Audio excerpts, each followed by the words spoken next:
एक अहम रिपोर्ट सामने आती है और इस रिपोर्ट में ये बताया गया है कि मई 2025 की जो जंग थी पाकिस्तान और इंडिया के दरमियान, जिसमें पाकिस्तान की फतह का एतराफ़ रिपोर्ट में वाज़े तौर पर किया गया है, अमरीकी कांग्रेस में ये बताया गया है। इस हवाले से आप क्या कहेंगे?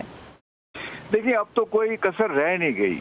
तो अमेरिकी कांग्रेस ने तो अभी ये रिपोर्ट दिया है, तो उनका जो प्रेसिडेंट है ट्रंप, वो तो मैं ख्याल 50 से ज़्यादा दफ़ा कह चुके हैं कि इसमें उनके 8, पहले 7 कहते थे, अब कहते हैं 8 तैयारी गिराए और मैंने जंग बंद कराई। तो ये इंडिया के मुंह पे तमाचा है कि आप कब तक झूठ बोलेंगे, कब तक ये लोगों को बताएंगे नहीं जी जंग हम नहीं हारे। दुनिया कह रही है, अब तो अमेरिकन कांग्रेस ने करके इस पे अपनी मोहर लगा दी है। तो अब देखें, ये हमारी इतनी बड़ी अल्लाह ताला ने हमें फतह दी कि अब दुनिया पाकिस्तान की तारीफें कर करके नहीं थकती और दुनिया यहाँ इन्वेस्टमेंट करना चाह रही है। अब देखें, उर्दन के भी बादशाह यहाँ से होके गए और सऊदी अरेबिया के साथ अपने दिफाई मुआहदा कर लिया। कतर करना चाह रहा है और अरब ममालिक करना चाह रहे हैं। तो हमें अल्लाह का शुक्र अदा करना चाहिए कि अल्लाह ताला ने हमें ये फतह नसीब की और उसमें मेजर रोल जो प्ले किया पाकिस्तान की मिलिट्री ने किया और पाकिस्तान की मिलिट्री क़यादत खासतौर पर फील्ड मार्शल साहब ने किया। ठीक है, ब्रिगेडियर रिटायर्ड हारिस नवाज साहब ने भी हमें ज्वाइन किया। सर, शुक्रिया आपके वक्त के लिए। ये रिपोर्ट अभी आई है अमेरिकी कांग्रेस में और ये इतराफ़ किया गया है कि मई में जो है अपर एंड हमारा था। लेकिन मैं जानना आपसे ये चाहूँगा कि राफेल तैयारा भी जो है वो इक्वली इंपॉर्टेंट है और वो भी एक अच्छा खासा एयरक्राफ्ट है, लेकिन उसके बावजूद राफेल गिरे हैं और 6-7 राफेल गिरे। इट मीन्स के पाकिस्तान के एयरफोर्स के उसकी ट्रेनिंग में, उसके माइंड सेट में, उसके जो पीछे उसका पूरा थाट प्रोसेस है, उसमें भी फ़र्क है और ये भी बात जिक्र की गई है इसमें। देखिए, बात यह है कि ये जो जहाज गिरे हैं, ये राफेल जहाज बहुत अच्छे थे, लेकिन बात यह है कि चलाने वाले कमज़ोर थे। It is man behind the gun. इसलिए अगर आपके ट्रेन पायलट नहीं हैं, उनकी ऑपरेशन एफिशिएंसी नहीं है, अपनी मशीन पे महारत नहीं है, तो वो कैसे इस्तेमाल कर सकते हैं? इसके कॉन्ट्री पाकिस्तान एयरफोर्स के पायलट देखें, उन्हें जिस महारत से, पेशेवराना तरीके से टेक्नोलॉजी को इस्तेमाल करते हुए उन्होंने अपनी मशीन को समझते हुए जो इस्तेमाल किए J-10 J-17 को, उससे उन्होंने फ़र्क डाला जो वो फोर्स मल्टीप्लायर था और ये राफेल को बिल्कुल इनफेक्टिव करके ग्राउंड भी कर दिया और गिरा भी दिया। ये पहले तब ने बारहा ये बात की है कि पाकिस्तान ने 8 जहाज उनके नुकसान किए, 7 गिराए हैं और 1 को डैमेज किया।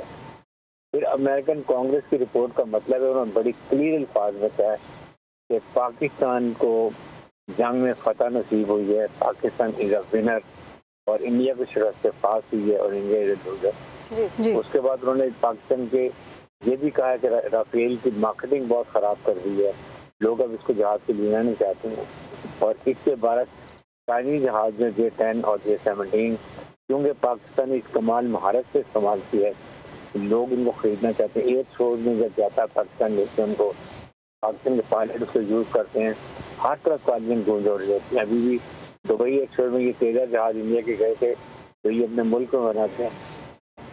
40 साल के बाद उन्होंने जहाज बनाए और उसमें भी उनका ऑयल लीक होना शुरू हो गया, क्योंकि दुनिया ने हंसना शुरू कर दिया, उनका मजाक उड़ाना शुरू कर दिया। जी बिल्कुल। सर, अगर हम बात करें पाकिस्तान के स्टॉक इमेज की, तो हमने देखा कि सिफारती ताल्लुकात जो हैं वो जिनके साथ ख़राब थे वो बहुत ज़्यादा अच्छे हो चुके हैं। अमेरिका की ही बात कर लें, लेकिन इसके साथ साथ अगर हम बैक की बात करें, पाकिस्तान बजाते खुद एक स्ट्रॉन्ग कंट्री है और अब उसको माना भी जा रहा है, लेकिन चीन जिस तरह से सामने आया, आप क्या समझते हैं कि कितना इस हवाले से अहमियत का हामिल होता है बिरादराना ताल्लुकात दूसरे ममालिक के साथ होना? देखिए, पाकिस्तान और चाइना के ताल्लुकात तो हम सबको पता है कि कितने बरादराना हैं एंड विद टफ फीचर्स है। गुड और बैड वेदर के अंदर हम इकट्ठे साथ जाते हैं और जिस तरह चाइना ने सपोर्ट किया वो भी हमें मालूम है। लेकिन उसके साथ बात यह है कि ये देखना है कि पाकिस्तान का स्टैचर इस मार्के हाथ के बाद कितना हाई हुआ है। हमें दुनिया रिकग्नाइज करती है हमारे मुसल्लह अफवाज को और पाकिस्तान की सियासत को। और फील्ड मार्शल रियासत मुनीर को जिस तरीके से उन्होंने अपनी कौम को इकट्ठा करके लड़ाई के लिए तैयार किया, फिर हमने फौज ने पेशावराना हिक्मे अमनी से 6 से 8 घंटे में इंडिया को घुटने टेकने में मजबूर कर दिया। This speaks volume of things. और वो इम्पोर्टेंट ये है कि पाकिस्तान इस लड़ाई के बाद एक रीजनल स्टेबलाइजर बन गया। इंडिया टोटल आइसोलेटेड है। जो उसके डिज़ाइन थे, तो मेरे हेजमानिक डिज़ाइन थे कि मैं इस खिते का या रीजन का पुलिस मैन हूँ, वो चिकना चूर हो गया।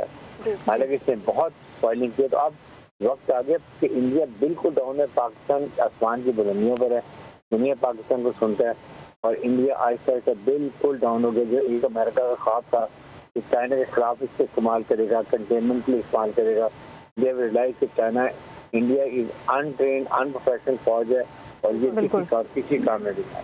बिल्कुल ऐसा ये वाज़ेह हो चुका है। बहुत शुक्रिया। ब्रिगेडियर रिटायर हारिस नवाज साहब हमारे साथ मौजूद थे, मेजर जनरल तारिक रशीद साहब हमारे साथ मौजूद थे, इसके अलावा ब्यूरो चीफ इस्लामाबाद फैसल साहिब भी हमारे साथ मौजूद थे। सबका बहुत शुक्रिया।